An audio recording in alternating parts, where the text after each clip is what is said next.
আমি শোনার পরে মানে খুবই অবাক হয়েছি এবং আমার কাছে খুব ভালো লাগছে। আলহামদুলিল্লাহি রাব্বিল আলামিন আর রহমানির রহিম। প্রতিবারের মতো আমার সাথে রয়েছেন বাংলাদেশের আন্তর্জাতিক কারি, কাতারে দীর্ঘদিন ইমামতি করছেন আমাদের প্রিয় মুখ মাসুদ হুজাইফি সাহেব। ভাইজানের সাথে আজকে আবার চলে আসলাম। অনেকে আমাকে প্রশ্ন করেছেন যে ভাইজানের এই মাকামটা ইউটিউবে খুঁজতেছেন, কোনোভাবে আসতেছে না, উনি উনার উস্তাদকে কিংবা আপ থেকে শিখেছেন, এই বিষয়গুলো নিয়ে আজকে ওনার সাথে কথা বলবো। যে আমি মাকাম নাহওয়ান দিয়ে তেলাওয়াত করি। বাকি এখানে কথা আছে, সেটা হলো মাকাম নাহওয়ানদের ভেতরে আমি দেখা যায় আমার যে মানে মাকাম কোরদ আছে, মাকাম হিজাজ আছে, সো অনেকগুলো মাকামাতের সংমিশ্রণেই আমি এই তেলাওয়াতগুলো করে থাকি। তো যার জন্য যে আমার সুরেই তেলাওয়াত মানে পাওয়া যায় না, শুধু এটা মাত্র আমি, এটা কারণ সুরটা তো আমার।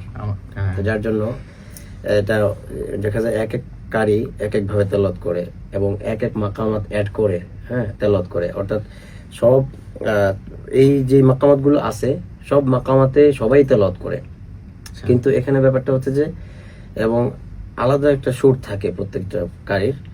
তো আমার যে সুরটা সেটা হলো এটা আমারই করা, যে আমি নিজেই মাকাম নাহওয়ানদের যে তেলাওয়াতটা এটা থেকে আস্তে করে দেখা যায় কোরদে ঢুকতেছি, আবার হিজাজে ঢুকতেছি, আবার নাহওয়ান্দে আসতেছি। এই জন্য যার কারণে এটা কেউ ধরতে পারে না, আর এটার মানে কোরআনের সৌন্দর্যটা ফুটে উঠে আর কি, এক আয়াতের কণ্ঠ থেকে অন্য আয়াতে যায়।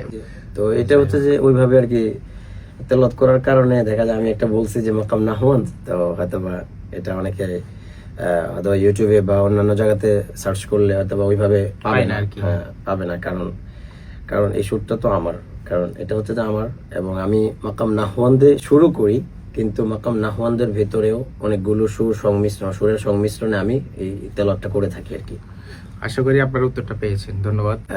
এখন আরেকটা বিষয় হচ্ছে যে আপনারা জেনে খুশি হবেন যে আমার সাথে আসলাম ভাই বসে আছে।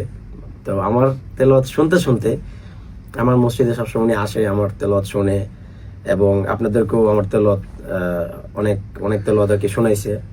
তো ইনশাআল্লাহ আশা করি আরো অনেক তেলাওয়াত শোনাবে। এবং আমি অনেকেই আমাকে এই ধরনের প্রশ্নগুলো করেন যে আমার তেলাওয়াত ঠিক আছে, আমি কেন আমার চ্যানেলে আর কি ছাড়ি না, অর্থাৎ আমার ফেসবুক পেজে বা ফেসবুকে কেন ছাড়ি না। ইনশাআল্লাহ আমি ছাড়বো আরো, ইনশাআল্লাহ খুব শিগগির আর কি অনেক কাজ করবো আর কি। ইনশাআল্লাহ আপনাদের জন্য অনেকগুলো সূরা আমি রেডি করতেছি, মানে রেকর্ড অলরেডি শেষ, তো ভিডিও হলে ইনশাআল্লাহ আমি ছাড়বো আর কি ইনশাআল্লাহ। তো আমি যে কথাটা বলতেছিলাম, তো উনি আমার তেলাওয়াত শুনতে শুনতে তো এই আমার মসজিদে এসে সবসময় তেলাওয়াত শোনে।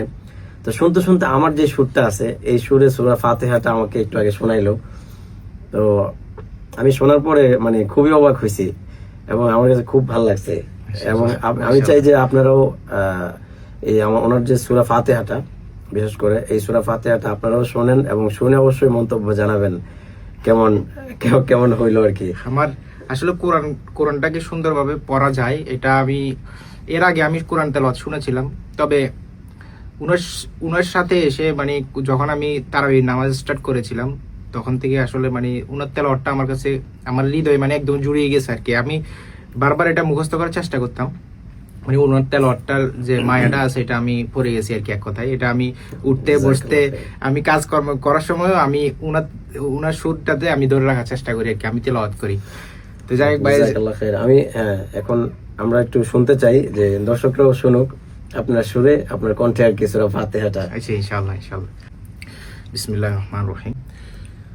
আলহামদুলিল্লাহি রাব্বিল আলামিন আর রহমানির রহিম مالك يوم الدين إياك نعبد وإياك نستعين اهدنا الصراط المستقيم صراط الذين أنعمت عليهم غير المغضوب عليهم ولا الضالين